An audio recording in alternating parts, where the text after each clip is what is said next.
the mid-1990s, Cartoon Network was trying to create original programming, so the animation studio, Hanna-Barbera, came out with What a Cartoon, a series of animated shorts. Many of these shorts became so popular that it led to them being greenlit as their own shows. The first was Dexter's Laboratory by Genndy Tartakovsky, a show that would impact Cartoon Network so much that it led to other shorts, like I said earlier, being their own, like Johnny Bravo, Cow and Chicken, The Powerpuff Girls, and Courage the Cowardly Dog, which is my personal favorite.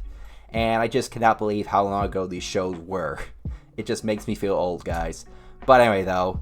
So later, Genndy had another project in mind for Cartoon Network when he released his action-adventure cartoon in 2001, Samurai Jack, which is another personal favorite of mine.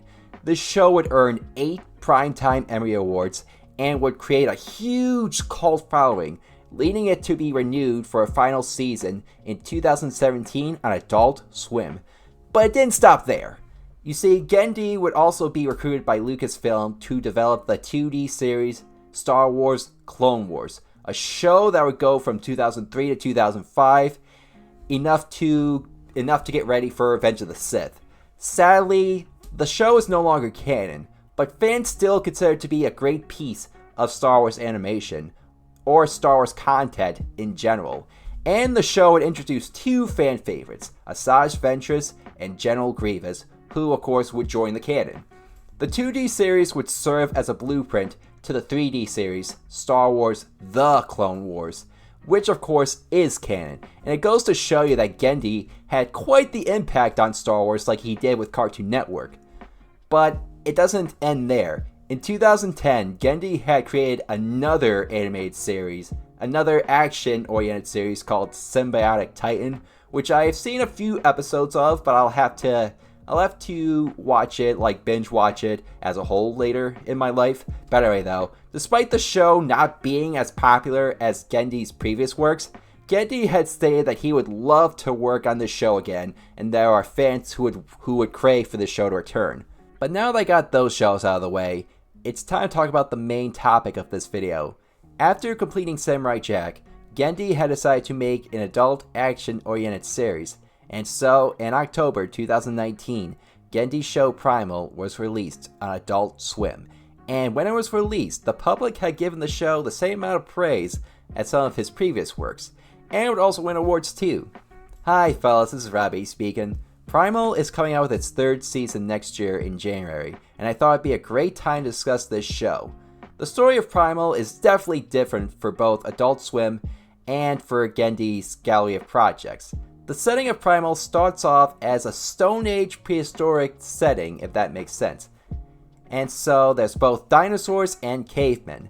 Now, if you're someone who likes to be historically accurate, then you know that dinosaurs and mankind didn't exist together. So if you're kind of fussy on like history and bending the rules like that, you might be a bit disappointed in this show. But in a show like Primal, that's okay. Primal bends the rules of history so much that it does its own thing by showing man versus wild, even against dinosaurs, which helps make the stakes higher, and it helps bring the heart of the show too by having Spear the Caveman and Fang the T-Rex as our main duo working together to survive in the wild. I'll talk more about the connection later between those 2 characters. Now, usually Adult Swim airs shows with black comedy and no logic. That's usually their original content. But what makes Primal stick out is its tone. Primal is both serious and gothic. With this show being about survival, it doesn't shy away from the horrors of the wild.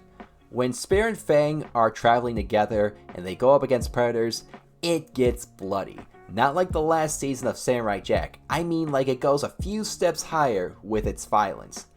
And Spear gets so batshit crazy when he sometimes fights. Now, in the first season, Spear and Fang are going up against predators like I said earlier.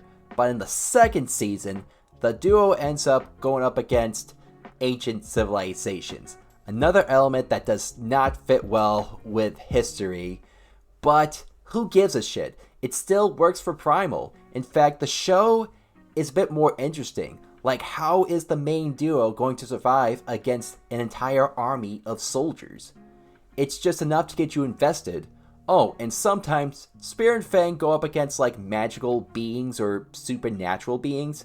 There's one episode where they run into witches, and then there's like another episode where they go up against like some zombie dinosaur. Like, I'm not kidding you, I think he was a zombie. You'll have to check out that episode for yourself if you haven't. Throughout the show, there isn't much dialogue, especially in the first season. When some of these characters do talk, they speak like different languages that are probably dead languages now at this point. And there's also one episode in the second season called The Primal Theory, where a set of characters do talk. This episode takes place in 1890 England, where Charles Darwin and C.D.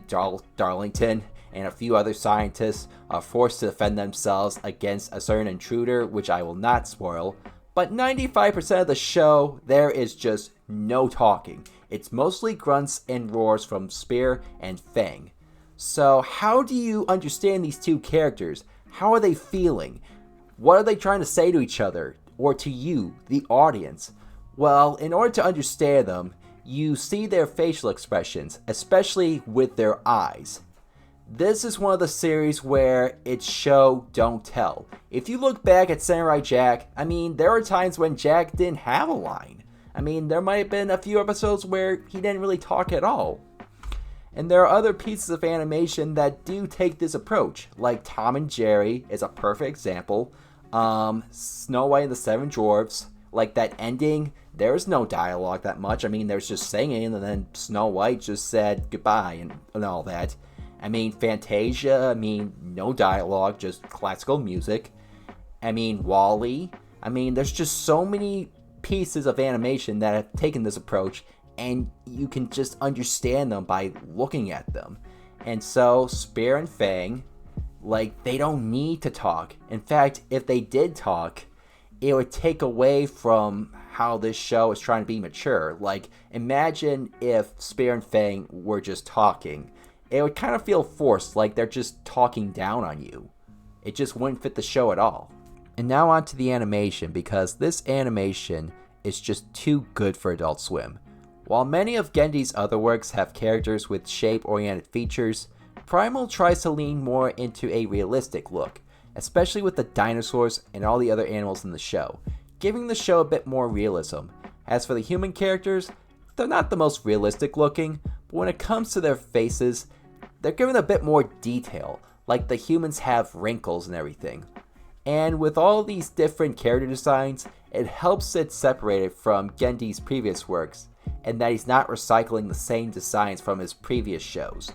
As for the environments and the backgrounds, they also look and feel realistic. When Spear and Fang are in the jungle, you feel like you're in the jungle too because of how much detail the artist put into the backgrounds. When it's a peaceful day, the environments are colorful and bright, but when things get violent, usually the skies get dark and red. And now on to the two main characters. I'm just going to talk about the two main characters, which of course are Fang, the T-Rex, and Spear, the caveman. You see, both these characters are tragic after losing their families, and so after losing their families, that's when they team up, and they make a really good team, but also a good family as well. You see, even when they're not roaring or grunting at each other, you can just tell that they have great chemistry, even during their downtime, while also working together to eat a prey or to go up against an opponent. They just have each other's backs, and Gendy did a great job with making this amazing duo and just fleshing them out, giving this show a soul. After the season 2 finale aired on September 16th, 2022, Gendy had made plans to make more seasons of Primal, and so the third season would be announced in June 2023, as Gendy had mentioned he would turn Primal into an anthology series, and that Spear and Fang's story had ended. So recently the trailer for season 3 came out, but without giving spoilers away, let's just say Gendy might have changed his mind on making this an anthology series and just found a way to make Spear the lead again.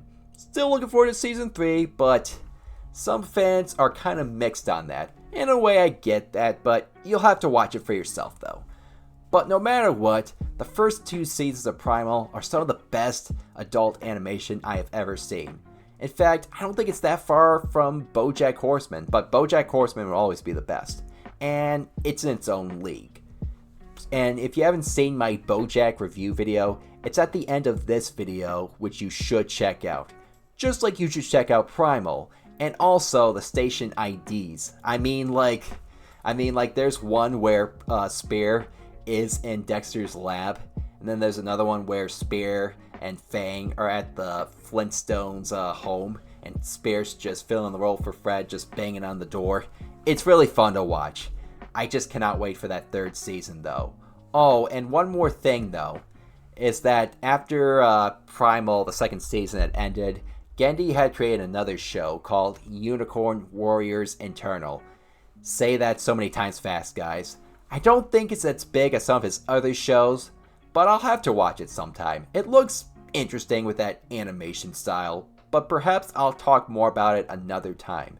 And so I'm going to give these first 2 seasons a 9 out of 10. I don't know if I can really find too many flaws with this show. I mean, there might be a couple, but either way though, it's still really good though. And I feel like this show 20 years from now, it's still gonna look good.